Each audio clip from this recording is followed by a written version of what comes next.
Welcome into a Friday edition of In Touch with Indiana Sports, powered by HoosierIllustrated.com. Hope you had a wonderful Halloween last night. I don't know how you decided to celebrate, whether it be go out trick-or-treating with your kids, whether it be going to an adult Halloween party, whatever it is you decided to do. I hope you enjoyed your evening. Myself and my wife, we didn't really do much, just kind of hung around the house. It's very rainy last night where we were, so normally we would go over to our neighbors who are our friends, and we would sit out on their driveway and help them give out candy. And whenever it's raining, it just kind of eliminates that little piece of fun. So hope you enjoyed yourself yesterday. Hope you've had a great week as well. Got some good football again to look forward to this weekend. Of course, with Indiana trying to go 9-0 as they take on Michigan State on the road. And we've got some good news when it comes to that game. We've got an update on Curtis Rourke. Curtis Rourke is officially going to be starting for Indiana once again after going through thumb surgery a bit over a week ago and being able to rehab everything kind of back to as normal as possible. As you heard earlier this week, Rourke they kind of eased him back into practice a little bit, right?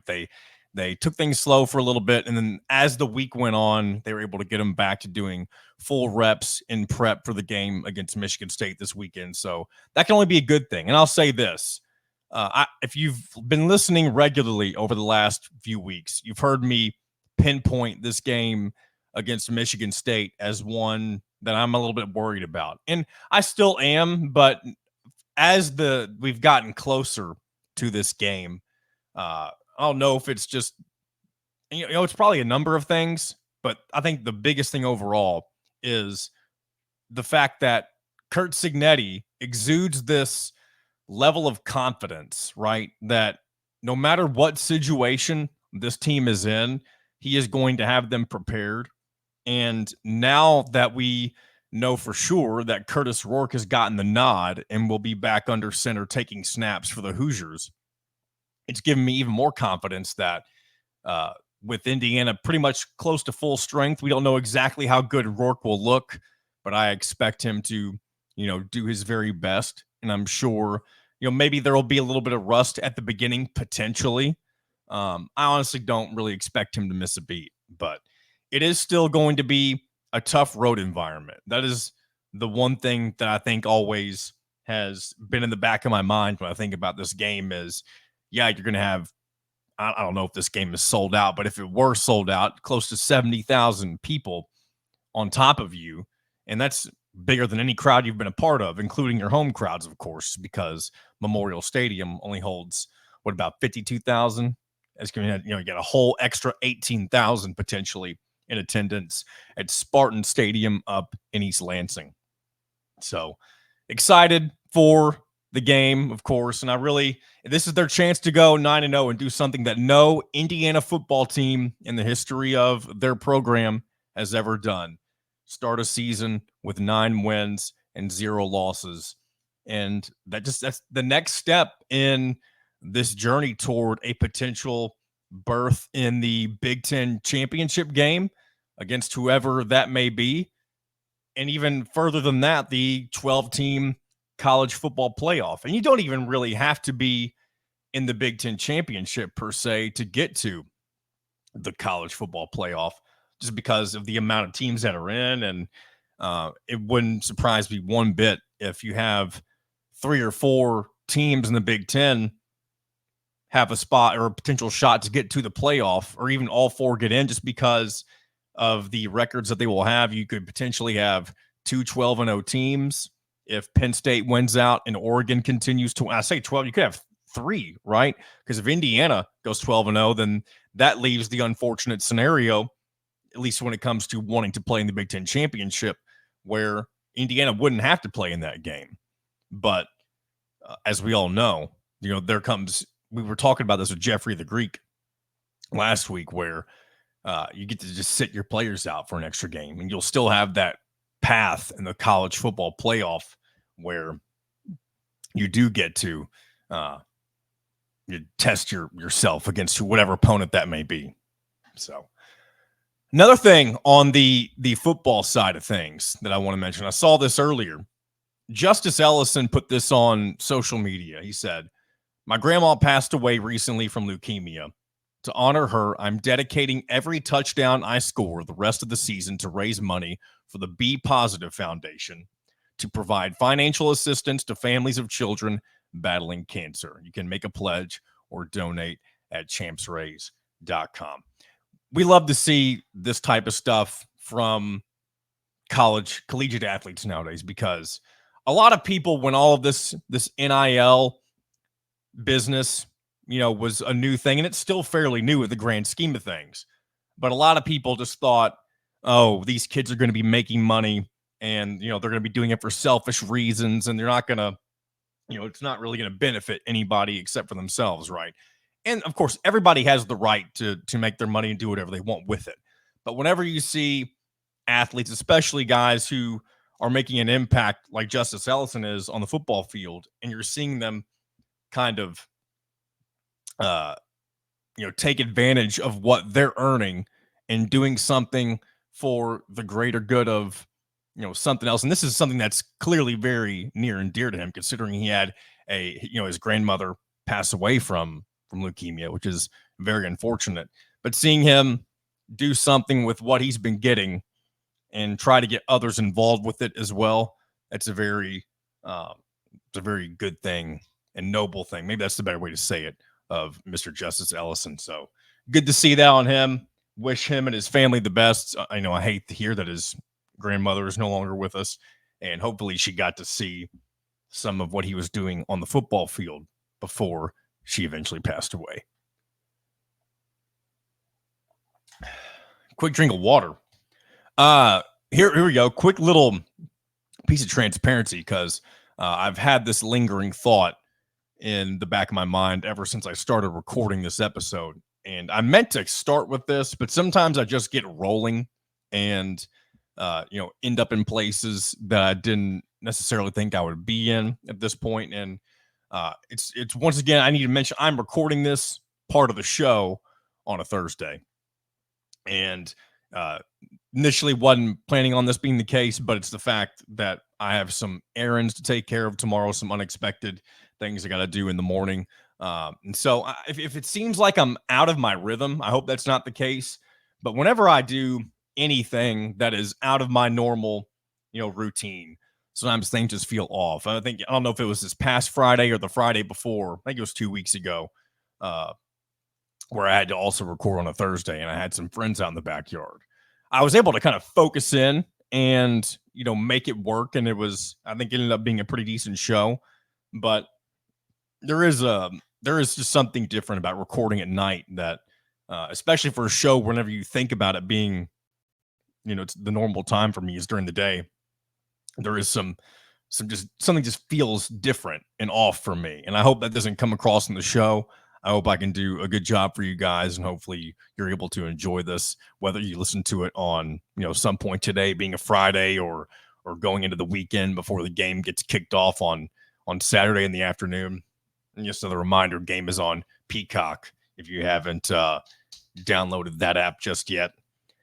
But again, you're also going to need Peacock for a lot more than just this football game.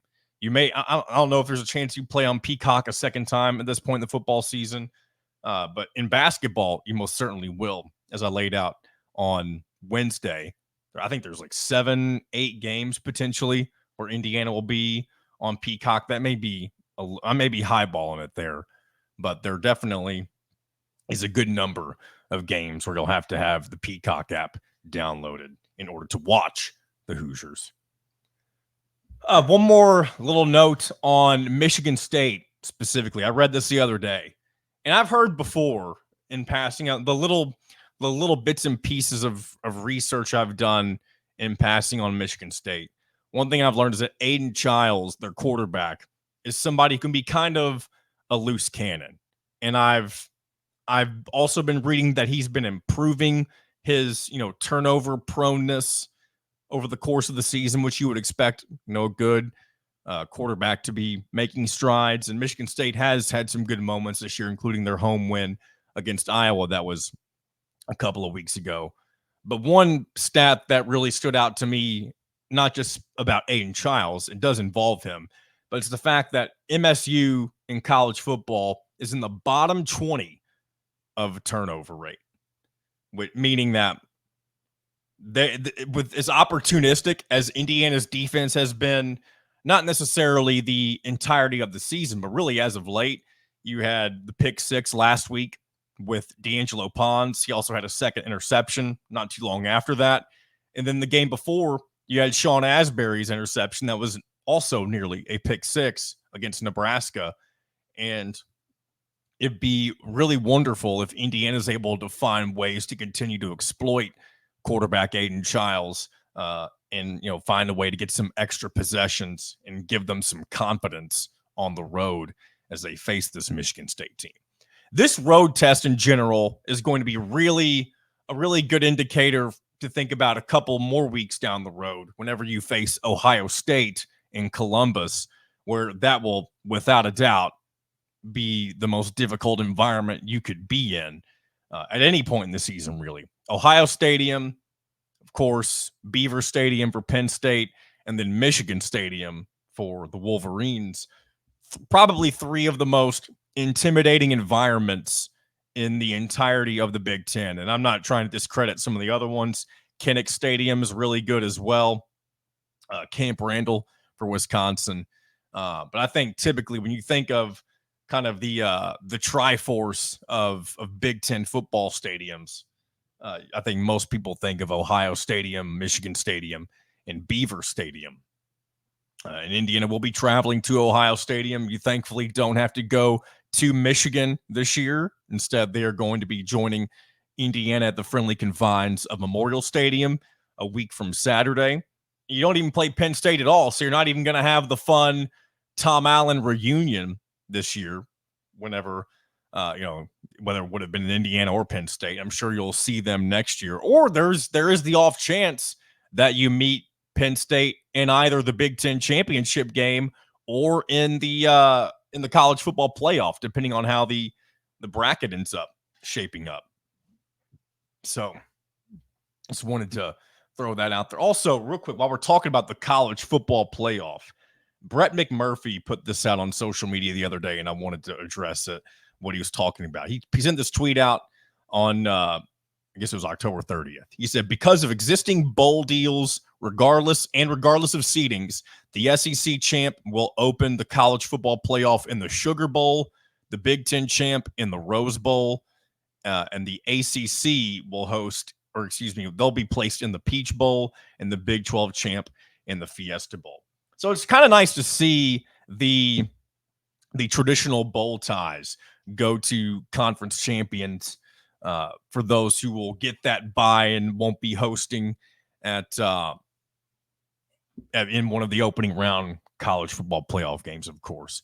And again, Indiana, I know we talk about Indiana being in the playoff, but we really, at this point, there's no reason to put it past them to potentially win the Big Ten title game and be getting to go to the Rose Bowl once again, and I say once again because you already went to UCLA, who plays in the Rose Bowl, and won in that environment. That would be a really probably, kind of a comfort zone game from Indiana just because of how great of a showing they had. But at the same time, it would be a completely different environment. I'm sure you'd have a great amount of Indiana fans there, of course, but depending on who you go up against, I'm sure they'd be bringing a high amount of fans as well.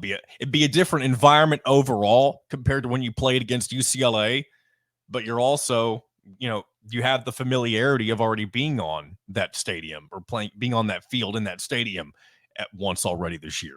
So that's a cool thing to think about, especially, and even if you don't get the bye, maybe it would be really cool that if you win one of those opening round games, if you're paired up with the Big Ten champion, then it'd be pretty cool to get to see Indiana once again go out to the Rose Bowl against whoever that may be. Let's see. One other thing here. Speaking of playoff, ESPN FBI, I saw I think it was the Twitter account was College Football on X, something like that. They put this out as the updated playoff chances and chances to win the Big Ten championship game for the Hoosiers. And to get in the playoff, they currently have a 69.7% chance. So over 2/3 of a chance for the Hoosiers to make the college football playoff. And to win the Big Ten, much lower, 14.4% chance. And that makes a lot of sense when you consider all of the things that really need to go Indiana's way to even get to the Big Ten championship game. As I laid out earlier, there is the very strange scenario where you have Indiana, Penn State, and Oregon all at 12-0 and unable to get in the Big Ten championship because of the tiebreaker scenarios. Did I mention that earlier? Maybe I didn't. But the issue there would be if you have that play out, because basically what would need to happen for Indiana to be favored and get one of those spots in the championship game is for their opponent's combined record to be better than the combined record of those opponents for Oregon and Penn State. So, and I think right now I saw the updated opponent record, both Oregon and Penn State. I think it was like 18-26, something along those lines, 18-25. And Indiana's opponent record, it was 15 wins. I don't remember the exact loss amount, but when you have 3 wins less, that clearly leaves you on the outside looking in when it comes to getting into the Big Ten championship game. So, wanted to throw that out there. On the other side of things, and I'm talking about round ball, I'm talking about basketball. It's Friday, right? That means Indiana basketball, men's basketball is back in action. But I do want to give a quick shout out to the women's basketball team who got their exhibition. I was going to say their slate, but they only have or what was this a real game? No, this wasn't a real game. It was an exhibition. They had their one and only exhibition on Wednesday against Maryville, and they completely tore them to shreds. They won 95-27. They had 4 players in double figures. Yarden Garzone led all scorers at 20 points. And shout out to the Lady Hoosiers for getting off to a good start. Again, it's not the official start of the season, but it's the first time they were in action. And they will tip off their first regular season game on Monday against Brown at Assembly Hall.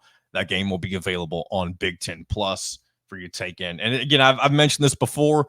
It's going to be very interesting to see how Indiana adjusts to life without Mackenzie Holmes. Last year, you were adjusting to life without Grace Berger, and they were able to have a successful season. But, I mean, it feels like Mackenzie Holmes was just around the Indiana program forever, and she was. She took advantage of the extra year due to COVID, and she permanently made her mark on the Indiana women's basketball program. And really just seeing how good they've been over the last several years compared to where they were, I mean, even a decade ago. I can't even remember. I don't have all the records in front of me, of course, right now, but it wasn't that long ago where Indiana women's basketball was a complete joke. And it's honestly very surprising that until recently, Indiana women's basketball has never been able to really find the same type of momentum that the men's basketball program has been able to have. So shout out to them and Terry Moore, and of course, for really putting together this current era of Indiana women's basketball. And we will follow along with their season. And hopefully they're able to put together yet another good one. Another swig of water. See, normally some of you would probably be able to tell that it's not morning anyway, just by the fact that you see that I'm preferring to drink my bottle of water over my usual cup of coffee, because I mean, right now it's just past 9:30 Eastern time. And if I were to drink a cup of coffee right now, that would be probably one of the stupidest decisions that I can make when it comes to, wanting to be able to go to sleep before too long. So I guess I could drink decaf, but I used to do decaf whenever I was, I guess everyone goes through different phases with coffee. Maybe they don't. Maybe I'm just a weirdo. But there was a point where I tried to drink more decaf just because I love to drink coffee so much that I thought I was like, you know what, I can drink coffee all day. And I eventually just said, you know what, this sucks. This doesn't taste nearly as good as regular coffee. So it's been a while since I've drank a decaffeinated cup of coffee, and I don't really foresee me doing that again anytime soon. So again, shout out to the women's basketball program, and we'll be following along with all that they do this season. All right. And then men's basketball, like I was saying earlier, they're back in action tonight. And I say tonight, I keep going back and forth between mentioning that I'm recording this on a Thursday, but also wanting to pretend that it's Friday because you who are listening to this are more than likely listening / watching this on a Friday. Um, so either way, you know what day it is. If you're listening on the day this is released, it's a Friday, which means that Indiana men's basketball is back in action against Marion in Assembly Hall. Their first action in Simon Scott Assembly Hall that is not against themselves. Of course, they got the dub against Tennessee in the charity exhibition a week ago, and they'll be looking to build off some of the things that they did well and, correct some mistakes that were made against Marion in a game, of course, that you should have no problem winning. It would be an issue if Indiana finds themselves in a close game against a team like Marion. Nothing against those guys. And of course, Pat Knight being the head coach. But you should be way more, not even should be, you are way more talented than a team like Marion. And this would be a good opportunity to just kind of, go nuts, right? Look at what happened with the women's basketball team, 95-25. I mean, you probably won't be able to hold a team to that low of a number, but Indiana should take care of business in this game. And I hope nobody gets hurt. That's the other thing we want to talk about. Alec mentioned that the other day. Anytime you're playing an exhibition, whether it be against a good team like Tennessee or a team from a different level of basketball like Marion, you want to make sure that ultimately you come out of this game unscathed from injuries. And obviously, Indiana does have some players who are currently going through previously surfaced injuries, right? But you don't want to add anything onto that, and hopefully have a good showing from the Hoosiers. And we may or may not be doing a post-game wrap-up show tonight. If that ends up being the case, we'll definitely put something on social media, whether it be myself or Kyler or somebody else who may be doing that. But if you're interested and want to check that out, be sure, as always, to subscribe to Hoosier Illustrated on YouTube if you haven't done so already, because doing that will allow you to also hit that notifications bell. And when you do that, you'll be notified when we upload anything. If we go live on YouTube to do one of those post-game wrap-up shows, then you'll be able to hop right on. You won't have to look for the social media posts and be like, hey, are they doing a post-game wrap-up show? You'll just get the little ping on your phone or whatever device you're using that subscribes to us on YouTube, and that'll let you know that we're rolling. So if that ends up being the case, you'll find out one way or another. And yeah, that's where we're at with that. One more thing. Speaking of, let me rewind my brain for a second so I don't stumble over my words. One more thing on post-game wrap-up, and this is for Saturday. I'll be back to do post-game wrap-up, thankfully, to do Indiana football at Michigan State. Don't know who's going to be joining me yet, but somebody will be more than likely, and I look forward to chatting about all that goes down in the Indiana football game against Michigan State. And hopefully we're talking about 9-0, man. I dread the day where Indiana loses a game. And not that it will be the end of the world, right? But I just want to see, just like you, I want to see this thing go as far as humanly possible, right? And you hopefully get the spittoon back on Saturday, and you can that's just the icing on the cake to being 9-0, right? And then you move forward to Michigan, and you go through that final gauntlet of the year where it's, I mean, literally it comes down to what Kurt Signetti, the three teams that he mentioned during his appearance at Assembly Hall back in December or January, whenever it was, whenever he called out Michigan, Ohio State, and Purdue. That's who you finish the regular season with. And I think that's very, fitting and poetic, especially considering how the season has gone. But that level of intrigue is only possible, right? I mean, not completely impossible, but it adds to it if you are still undefeated heading into those matchups. And here we go. This is the last thing that I wanted to mention before we bring in our man Dustin Schutte from Sports Illustrated. Next Wednesday, we are planning a special live edition of In Touch with Indiana Sports with a special guest, Mr. Ant Wright, the founder and I guess maybe owner, or maybe different titles that I'm unaware of, for the Indiana FRN, basically our parent company. I wish I had the name of it right in front of me. Some of you who have been around a while probably know better than I do, but the parent company of Hoosier Illustrated is owned by Ant Wright, and he's made some appearances before on talking about the Hoosiers, and he is going to be joining me on Wednesday to talk, really just kind of preview the upcoming college basketball season, because of course Wednesday is the beginning of Indiana's season against SIU Edwardsville. Don't expect us to break down that game specifically, because I mean, it is just a non-conference game against somebody that Indiana shouldn't really have much trouble with. But we are going to talk about really Indiana as a whole and just kind of expectations where they lie. And we may even throw some football talk in there as well, because he's had a few pieces he's put out when it comes to the Hoosier football team, and hopefully it'll be a good show on Wednesday. So just to remind you once again, that will be November 6th, this upcoming Wednesday. Going to do a live edition of In Touch with Indiana Sports, and I believe we are going to do it at 10 o'clock in the morning. So I'll remind you once again on Monday, and of course we'll put that on social media as well. Just wanted to go ahead and let you know for the first time that we are doing that on Wednesday. So looking forward to that.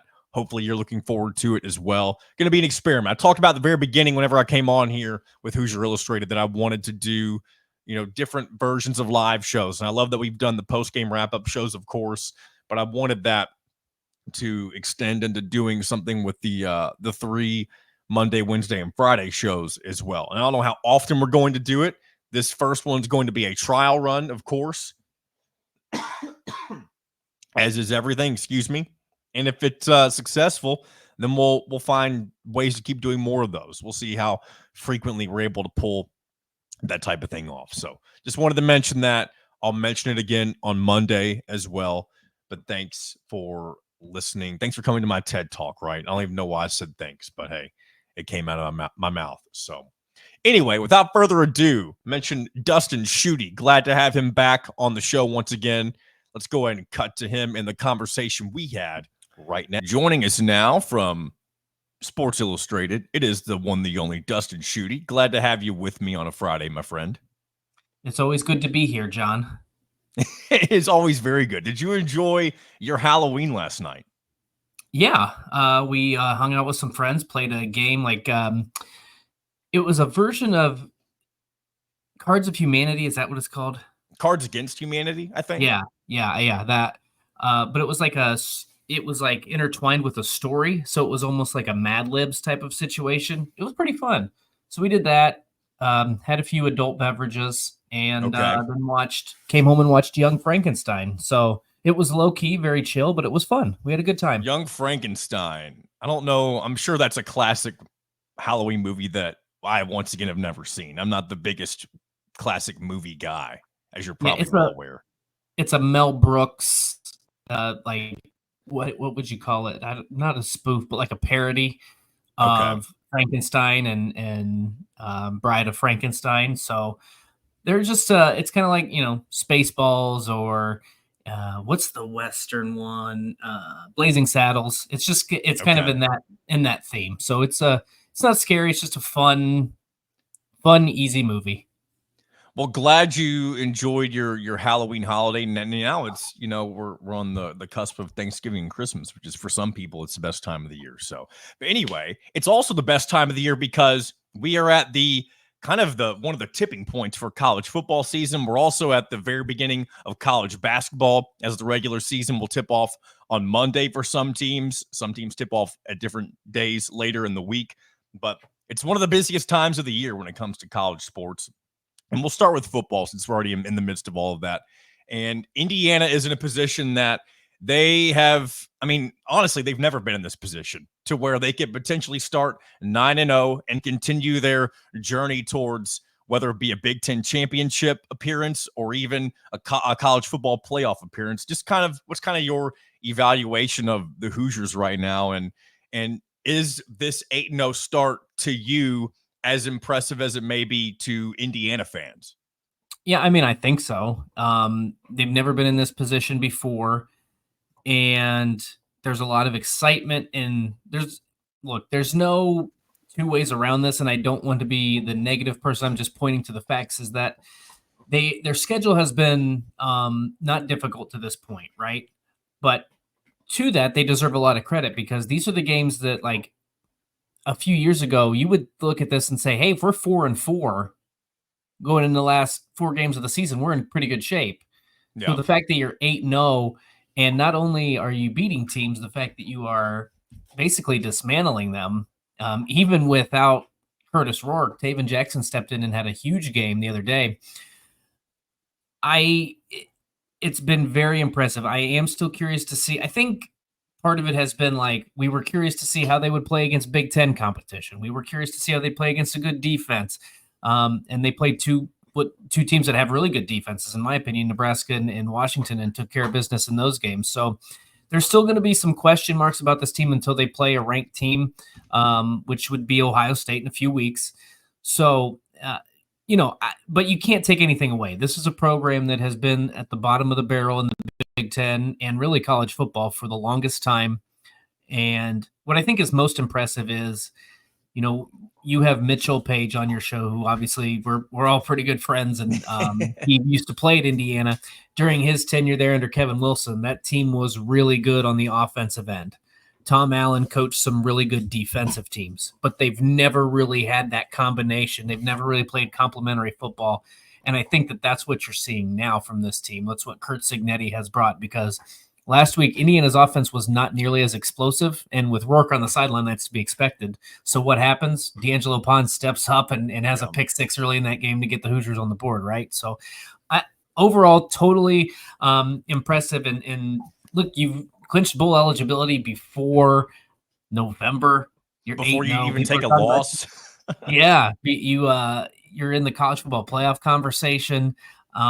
I think there's still going to be some doubters out there, but even if Indiana was to go 8-4, like lose the last 4 games, would that be disappointing? Yeah. But at the same time, I don't think anybody would have predicted 8-4 at any point in the offseason, no matter how good Curt Cignetti was. Yeah. I mean, speaking of 8-4, whenever we did our Indiana football preview on HoosierIllustrated.com, myself and Kyler thought that the ceiling for this team was 8-4. I mean, and maybe it is. You mentioned if they lose out. I mean, it's definitely a possibility if things don't go their way. I mean, you're going to have a very tough road test this weekend. I mean, definitely your most difficult road environment that you've been in all season long, because your other 2 road games up to this point were Northwestern, which is a temporary stadium in Chicago where you had a lot of alumni there of your own. So it wasn't really a true road environment. And your other road game was at the Rose Bowl at UCLA. And yeah, that's a cool stadium to travel to and play in, but it's not really your typical raucous home environment that you're used to in the Big Ten. And this weekend will really be their first dosage of that. Last Indiana football question I'll ask you: how do you see them handling this type of atmosphere this Saturday? So here's what's funny. If you look at the statistics, Michigan State is like not a great offensive team.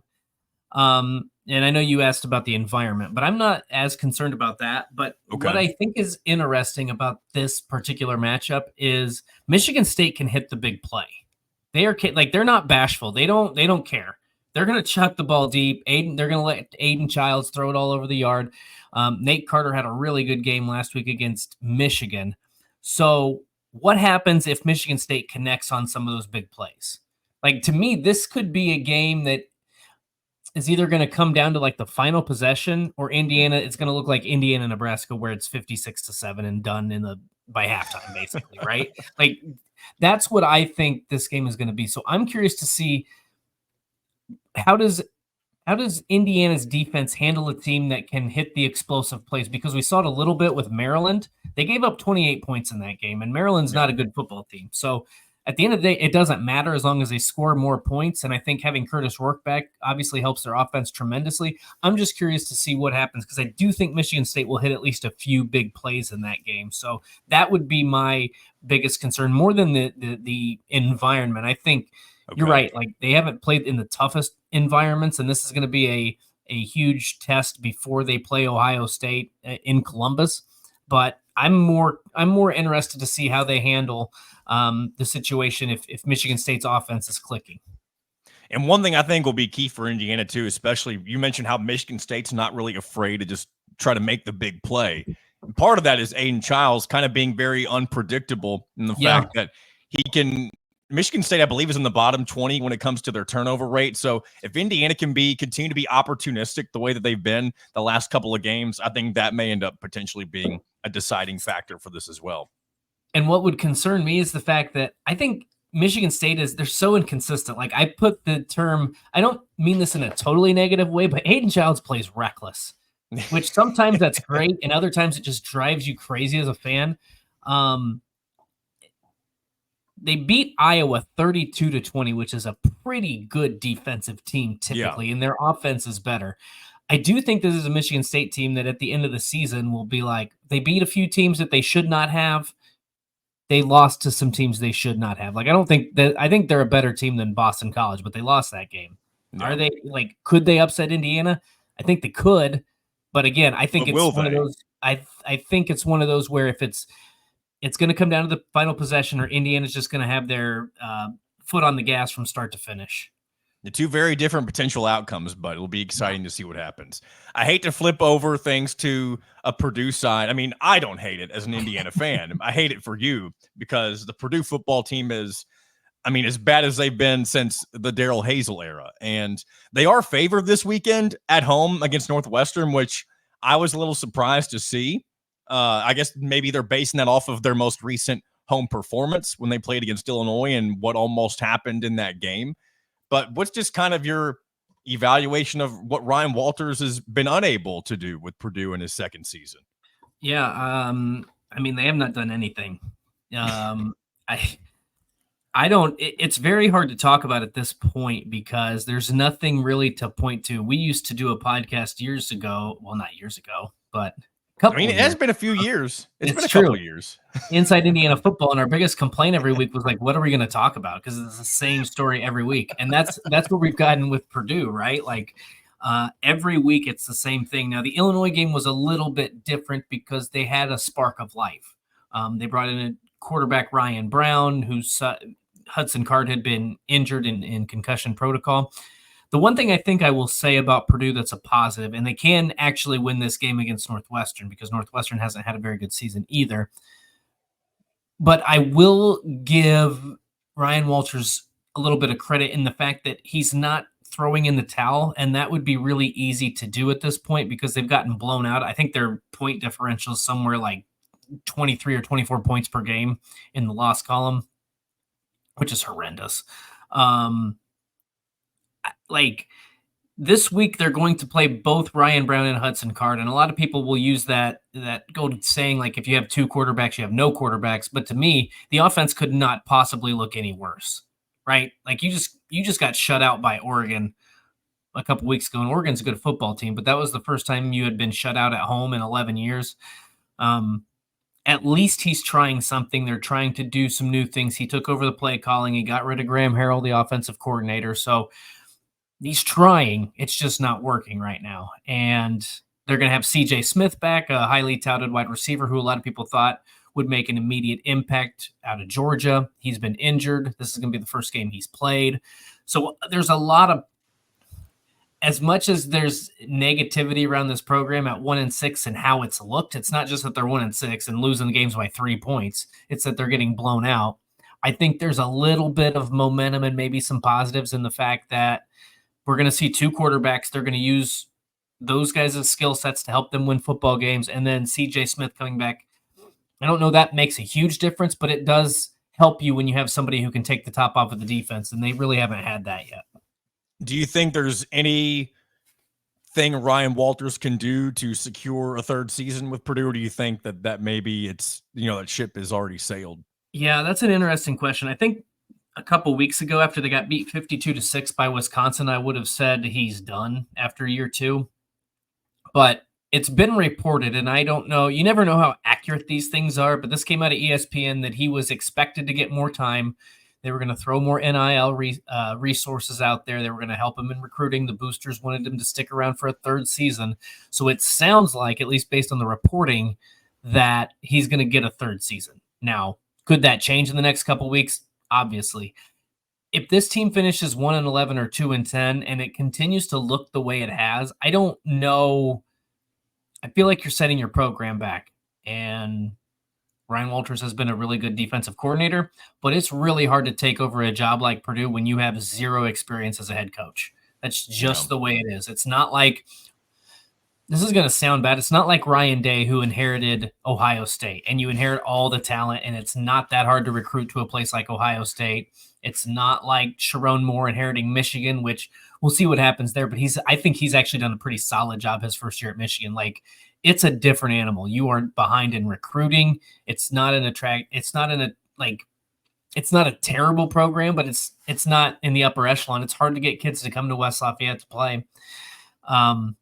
I think he's learning that the hard way. And it's been such a steep drop off. After 4-8, like last season, even though they got beaten some of those games, they were at least competitive. And you walked away from a lot of those games saying, okay, well, once he gets his footing, once he gets some of his guys in the program, it's going to look a lot better. They went out and they got a top, I don't remember where it fell, top 25, top 30 recruiting class from the transfer portal. And it just hasn't looked good. So if you can, here's the not so fun part if you're a Purdue fan, right? Like after Northwestern, you have got Ohio State, Penn State, Michigan State, and Indiana left on the schedule. Wow. So you got 3 ranked teams, arguably the 3 best teams, and three of the four best teams in the Big Ten still left on your schedule. And then a Michigan State team who I just rate, like they can hit the big play. They could put up, even though they haven't this season, they play a bad defense. They could put up 35, 40 points. So yeah, I don't know, man. It's right now it seems like he's going to get a third year, but again, if they continue to get blown out, it's hard to think that it will get any better in year 3. Yeah, I can't imagine, especially if they don't win a game the rest of the season and your only win was against an Indiana State team at the FCS level. You were impressive in that game, but again, it doesn't really mean much when you don't back it up against actual FBS competition. So that'll be interesting to keep an eye on as we get to the end of the season. Let's move on to the beginning of basketball season, shall we? Because as I mentioned earlier, we're not too far from tipping things off, both in Bloomington and in West Lafayette. Both teams already played their charity scrimmages, Indiana against Tennessee this past Sunday, and Purdue against Creighton the day before. I didn't see the Purdue game. How did that end up? Did you end up watching that at all? How did that end up working out for the Boilermakers? Oh, yeah. Well, Creighton won the game 93-87. It was a shootout, as to be expected. It was so Purdue's played 2 exhibition games, and the Creighton game was, I don't know if it's kind of what you expect, but you had Fletcher Lawyer, Braden Smith, and Trey Kaufman-Wren, who accounted for like 3/4 of the points, right? Like they didn't get scoring from anybody else. They're highly touted freshman class, but that's to be expected. They're playing a top 15 team in Creighton on the road. A lot of those kids, it's their first game. For some of the others, it's like the first time they've played significant minutes at Purdue. And you're playing 13 guys. It's hard to get into a rhythm when you're playing that many guys in an exhibition game. So the guys who you would think would stand out and play well did. So that trio is going to be really good. It's going to be a matter of who steps up. Purdue's probably got some questions about who they're going to play at center. Will Berg, the 7'2", he played better in the Grand Valley State game. He didn't quite look comfortable in that game against Creighton. Daniel Jacobson is Matt Harms-esque in the sense that he's long, but he's going to have to put on some bulk and some muscle to fight off guys for rebounds. And he's the guy that's 7'4", right? Yes, correct. Yeah. Another 7'4". My gosh. Yeah. And then in the second game against Grand Valley State, which is a Division II program, you'd expect, but C.J. Cox, a freshman, had 15 points, had a team high 15. Jakari Harris had 12, another freshman. So, we'll see. It's always hard to tell these type of things, but I think this is going to be a Purdue team. They come in. I'm just going to try to set myself up. They haven't lost a non-conference regular season game in 3 years. I know it's been at least 2. I think it's been 3 full seasons. So I don't think that's going to last. They play Marquette, they play Alabama, they play Auburn, they'll play NC State. They have some tough teams on that schedule. I don't think that's going to last, but I do think that when they get into the rhythm, especially those younger guys, and you start to see that chemistry form, I think this is going to be a pretty good team come January, and I do think that they can compete at the top of the Big Ten. I don't know if they'll win it, but I think they'll be at the top of the conversation. But very interesting. Those exhibition games. We'll find out the real thing on Monday when they play Texas A&M, Corpus Christi, and Matt Painter kind of tightens up those rotations and gets his lineup set. Yeah, of course, the thing that most people will continue to mention, at least for the early portion of the season, is how will Purdue adjust to life without Zach Edey. That's what Indiana fans were hearing for a while when they lost Trace Jackson Davis. Yep. And of course, even though Trace Jackson Davis was a generational player with the Hoosiers, you could argue that Zach Edey was more important to Purdue, just considering what they were able to accomplish during his, was it 4 years, 5 years? I don't know how many years he was at Purdue. It was a long time. But they were able to do things that they hadn't done in decades. And so being able to replace that and potentially stay near the top of the Big Ten standings, I think that would be a big accomplishment in and of itself.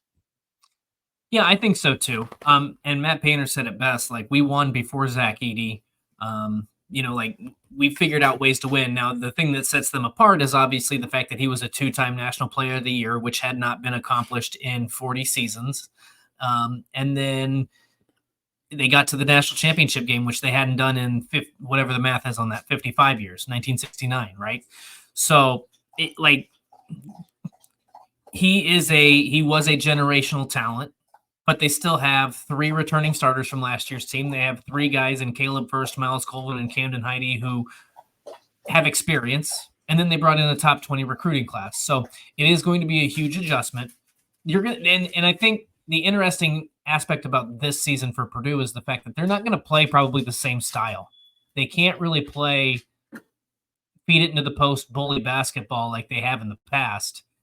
It's going to be, they're probably going to have to play a faster, open floor type of game. And we've seen that in the 2 exhibition games, but I think it's going to be interesting to see kind of how that aspect of it develops. Dustin Schutte from Sports Illustrated, I appreciate your time as always. Good talking about Indiana and Purdue, and I enjoy our conversations whenever we catch up on this every once in a while. It's always fun, John. Thanks for having me on. Big thanks as always to Dustin Schutte. Love checking in with him. And of course, if you want more nonsense type things with myself, Dustin Schutte, and of course, Mitchell Page, you can check out the Out of Touch podcast on Spotify or on YouTube as well. You can subscribe to Out of Touch Media. It's what inspired the name of this show, In Touch with Indiana Sports. We've been doing Out of Touch for a little over a year now. We've moved the release schedule to bi-weekly just because we're all 3 so very busy at the moment. That may or may not eventually go back to weekly, but for now it's bi-weekly releases on Thursdays. So check that out if you enjoy a lot of non-sports type stuff. And we have a good time. We have a good time doing that. So thanks again, as always, to Dustin Schutte. All right, let's get into our games / picks of the week, where I go through the Big Ten slate and some of the top 25 games as well, and let you know who I would take, games I'm betting on, all that fun stuff. Hopefully this is a good week for me betting, because last week was a nightmare. And it was one of those weeks where I was very confident in almost everything that I was picking. And so it was very unfortunate to come away with, nothing, right? I'm still up for the year when it comes to, the money I'm bringing in. But hey, it's not a substantial amount. As I mentioned before, I don't bet a ton of money on each particular thing, whether it be a straight bet or a parlay. It is more for fun than anything else. and I would never encourage somebody to gamble if they don't have the means to do so, because it can be for some people a very addictive thing. So just be careful, do it at your own discretion. And I'm sure some of you don't need to hear that from a 27-year-old, especially if you're somebody who is significantly older than me. But hey, I don't want to. I'll always encourage, smart gambling, really smart anything. Do everything in moderation, as they say, right? So let's go and get into the weekend slate, and we'll start with the Big Ten games, of course. And this may even be not only the best game in the conference, but this is likely the best game nationally this weekend, and that is number 4 Ohio State traveling to number 3 Penn State, 12 p.m. on Fox. Big Noon's going to be there. Game day is also going to be there. So a lot of hype surrounding really all of University Park, Pennsylvania this weekend. And it'll be a huge game. And I think Penn State is going to take advantage of it. I have very high confidence in the Nittany Lions, especially after them getting that big road win at Wisconsin. I think they're going to get it done this weekend against the Buckeyes and give them their second loss of the season.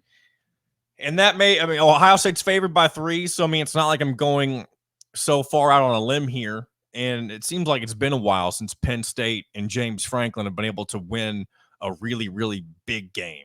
And this feels like the year that they're going to get it done, especially with the way Ohio State has looked recently. They looked they very well could have lost to Nebraska at home last week.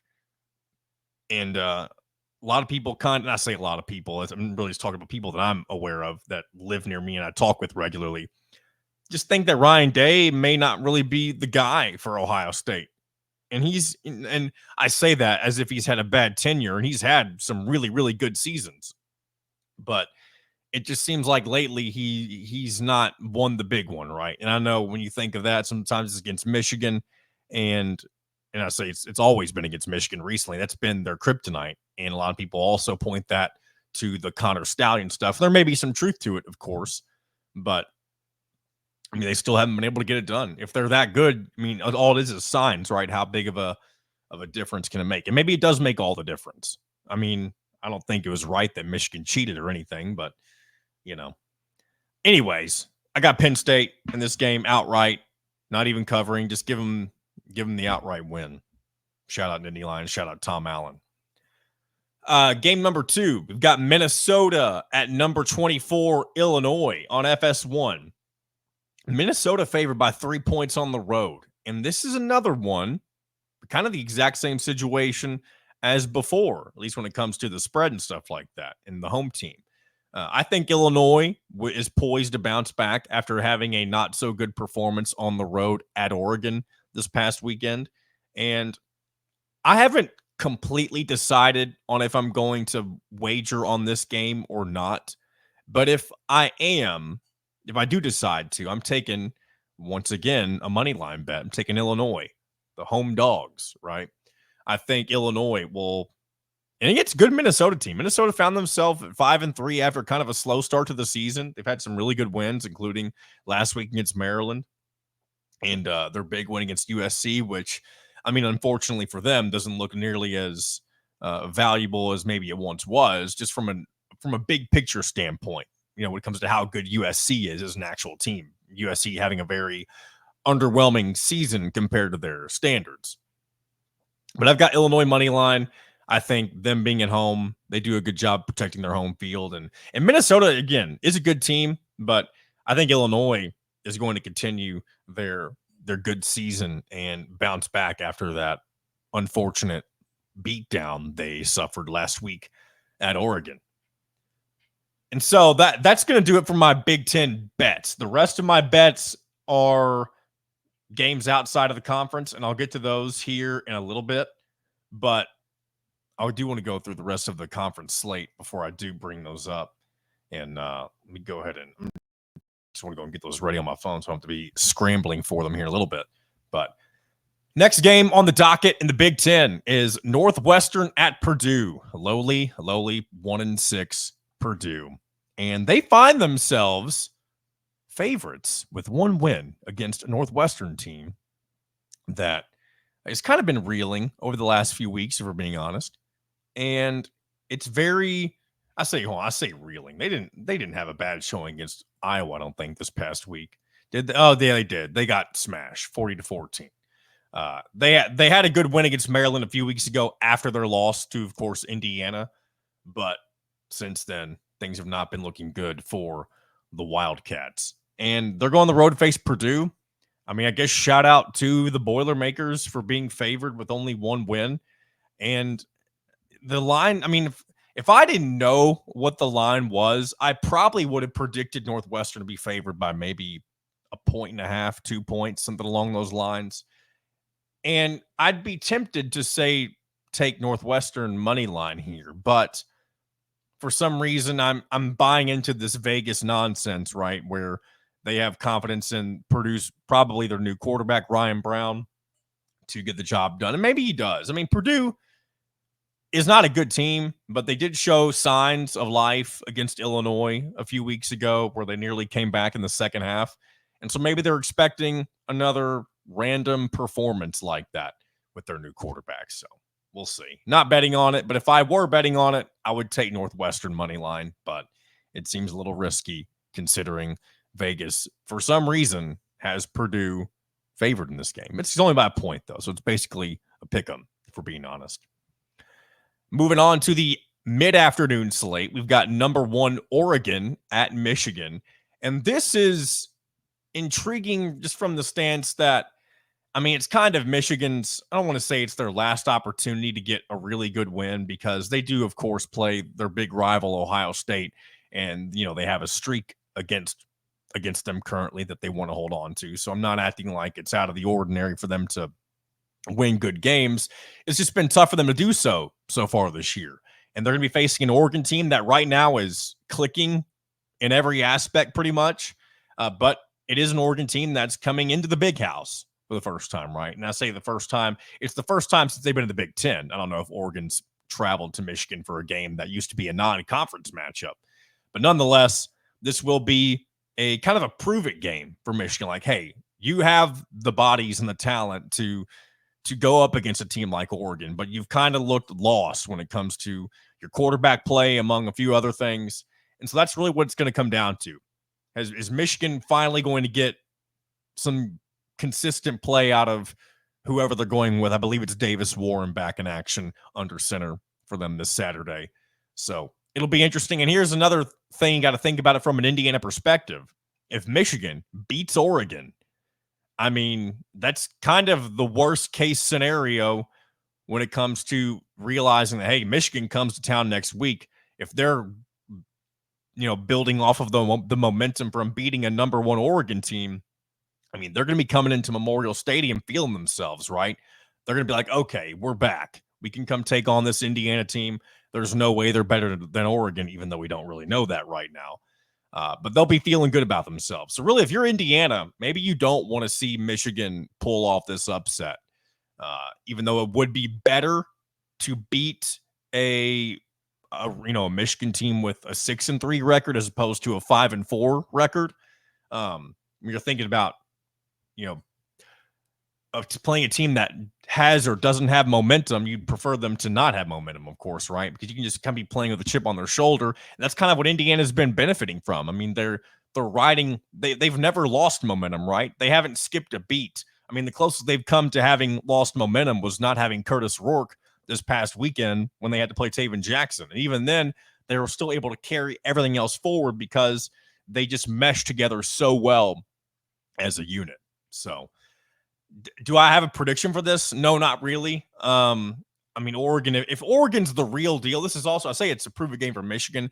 It's kind of a prove-it game for Oregon in another way, in the sense where prove that you're really as good as you've been the last few weeks, I guess, right? Because if Oregon comes into Michigan and beats the doors off of them the way they've done with some other teams recently, then I think it's just another step for them in showing the nation that they are the best team truly in college football right now.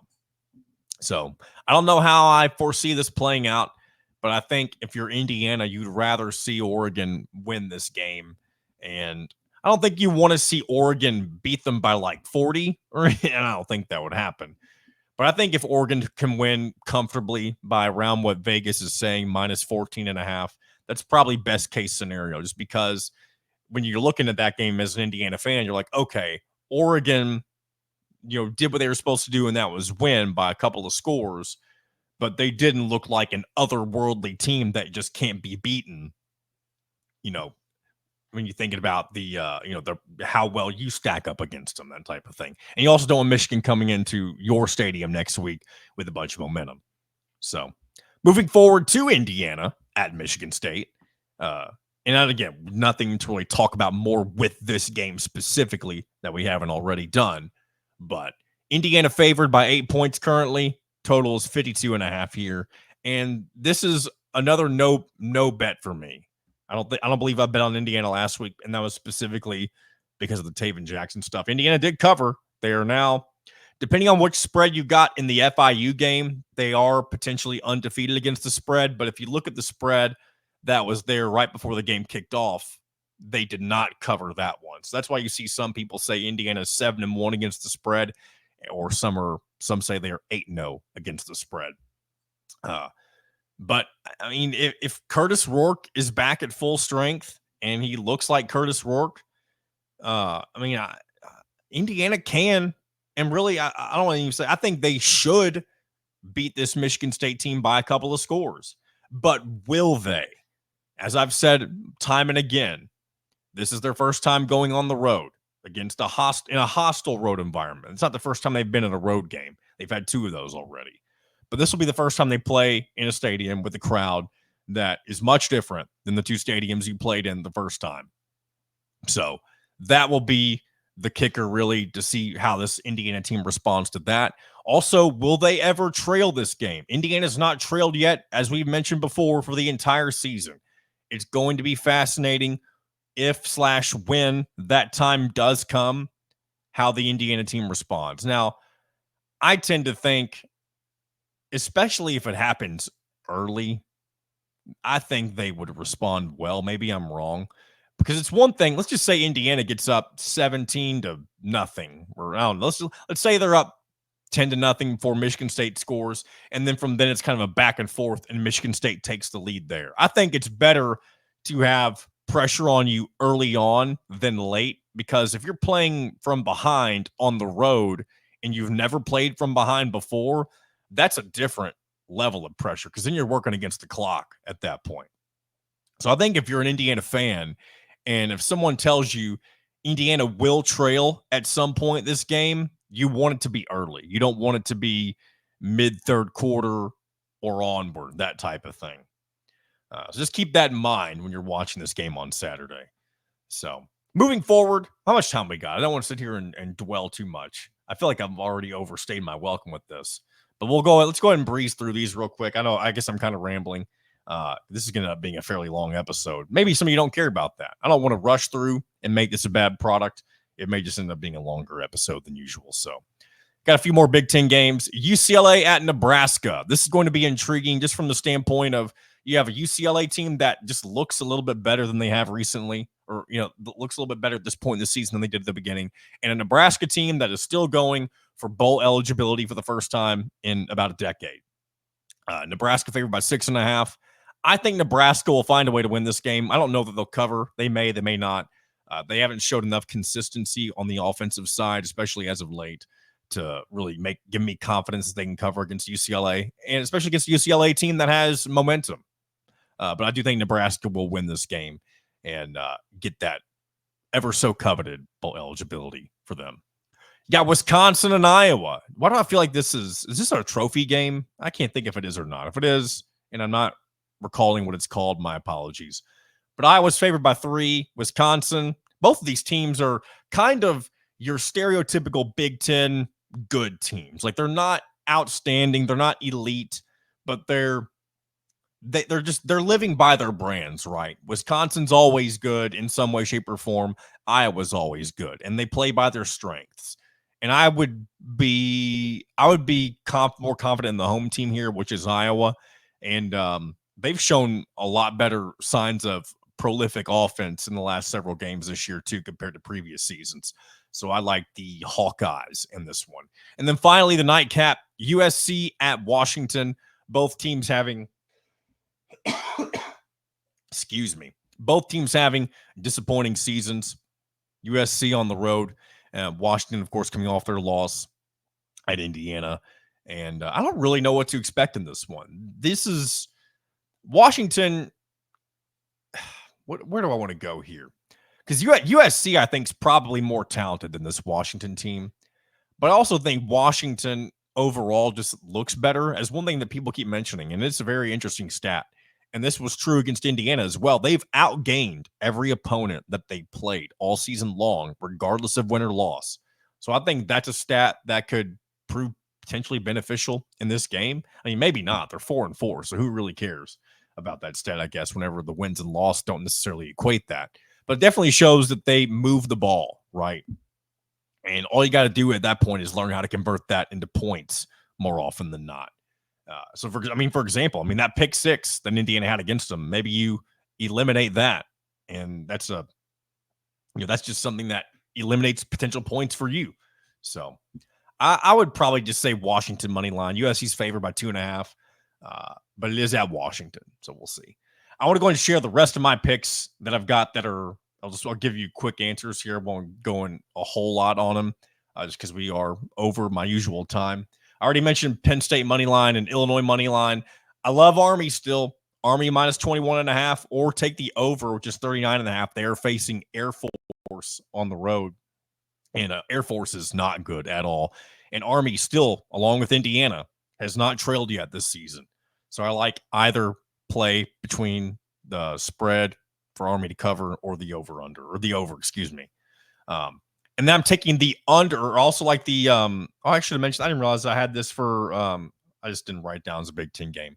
I like the under in Michigan and Oregon. It's 52.5. And that's based mainly on Michigan and them having their offensive issues with, especially at quarterback. So if you are going to bet on Michigan, Oregon, I would take the under. We've got Texas Tech plus 13.5 against Iowa State, I believe. Let me pull that up and make sure real quick. Yes. So it's at Iowa State. Iowa State has looked very vulnerable, and they're a team that is clinging to their undefeated record. Nearly lost it against UCF a couple of weeks ago. Iowa State is coming off their bye, but I do think Texas Tech will make this a close game, even if they are unable to win. So I like Texas Tech plus 13.5. And then rounding out my picks for the week, into the ACC we go. Another unbeaten that has kind of been hanging on by a thread, and that is Pittsburgh, as they are traveling to SMU. Number 18 Pittsburgh at number 20 SMU. Pittsburgh is an underdog in this game, and that makes sense considering they're really close to SMU in the rankings, and SMU's had a really good season so far as well. But I do think Pittsburgh will make it a close game. They may very well win this one. So I like Pittsburgh plus 7.5. I think they'll make it close even if they don't get the job done and remain undefeated. All right, that's going to do it for today's edition, this final edition of the week of In Touch with Indiana Sports. Appreciate you as always. Subscribe on YouTube if I haven't mentioned that enough already today. Check out everything going on at HoosierIllustrated.com. Reminding you of that as always. And look forward to talking with you once again on the post-game wrap-up show for football on Saturday evening as the Hoosiers take on the Spartans. And again, hopefully we are celebrating a 9-0 Indiana Hoosiers football team for the very first time in program history. Until then, this has been another episode of In Touch with Indiana Sports, powered by HoosierIllustrated.com.